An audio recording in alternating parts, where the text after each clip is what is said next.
উপনির্বাচন শুরু হবে এই বছরের শেষের দিকে, কিছু প্রস্তুতির প্রয়োজন আছে, সেটাও ইনফ্যাক্ট ওই মন্ত্রণালয় থেকে আগে জানানো হয়েছে। আর উপজেলা প্রসঙ্গে যদি বলি, উপজেলা বাতিল করে দেওয়ার কোনো সিদ্ধান্ত এই সরকার নেয়নি।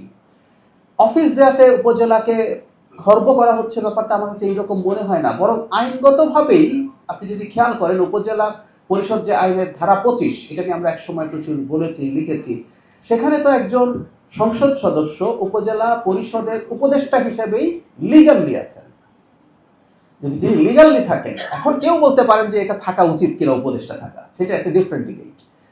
অফিস রাখার মাধ্যমে আসলে সেটাকে যে নতুন করে অনেক বেশি খারাপ করে ফেলা হলো, মোটেও ব্যাপারটা সেরকম না। কারণ আমরা যদি এভাবে তর্কটা বা যুক্তিতে দেই যে একজন এমপি যেহেতু উপজেলা পরিষদের উপদেষ্টা, তার তো উপজেলা পরিষদে একটা অফিস থাকা উচিত।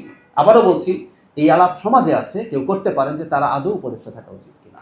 সো উপজেলাকে নিয়ে সরকারের এই ধরনের কোনো এটাকে খাটো করা বা আরও বেশি অক্ষম করে তোলার কোনো পরিকল্পনা সরকারের নেই। আমি অফিসিয়াল তদন্ত করা নিয়ে আমি ব্যক্তিগতভাবে এই ব্যাপারে কাজ করার চেষ্টা করছি, স্বাস্থ্য মন্ত্রণালয়ের সাথে আমি কথা বলছি।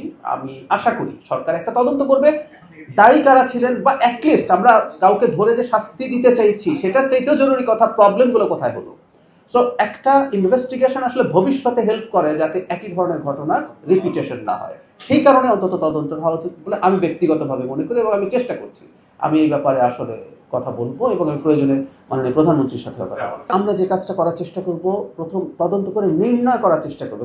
আমরা খেয়াল করেছি যে গত অন্তর্বর্তী সরকারে যিনি স্বাস্থ্য বিষয়ক বিশেষ সহকারী ছিলেন, প্রফেসর সাইদুর রহমান সাহেব, তিনি একটা ব্যাখ্যা দিয়েছেন তার মতো করে। মানে একটা হচ্ছে কোথায় কোথায় ফ্লজ হয়েছে বলে রিপোর্ট আছে, তাদেরও ব্যাখ্যা আছে। ইনফ্যাক্ট তদন্তের উদ্দেশ্য হচ্ছে এই জিনিসগুলোকে ভেরিফাই করে একটা ডিসিশনে আসা। সেখানে যদি কারো কোনো গ্রোস নেগলিজেন্স পাওয়া যায়, আমি এটা আমার ব্যক্তিগত অপিনিয়ন যে তাদের বিরুদ্ধে আসলে শাস্তিমূলক ব্যবস্থা নেওয়া উচিত হবে।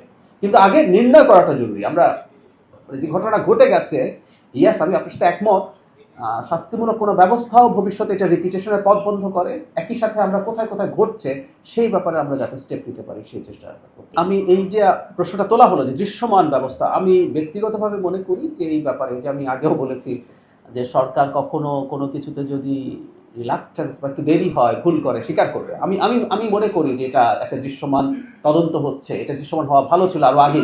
সো দেরি হয়েছে, আমরা এটার জন্য অ্যাপোলোজাইজ করি এবং আমরা খুব দ্রুত অন্তত যাতে এই ধরনের একটা তদন্ত শুরু হয় সেই চেষ্টা আমরা করব। এটা জরুরি। কিন্তু আমরা একটা কথা বলতে পারি যে ম্যাসিভ স্কেলে, খুব সিরিয়াসলি, অনেক বেশি এক্সটেন্সিভলি আমরা টিকা দেওয়া চালিয়ে গেছি। আমাদের খেয়াল করেছে যে এর মধ্যে 89% আমাদের টার্গেট অ্যাচিভড হয়েছে, বাকিটাও হয়ে যাবে। কিন্তু ওই যে অনেক আগে একদিন বলেছি, ডাক্তার হওয়ার কারণে যেটা আমি বুঝি, টিকা দেওয়ার পরে ইমিউনিটি তৈরি হতে একটু সময় নেয়। সো এই ঘটনাটাই এখন এভাবে ঘটছে।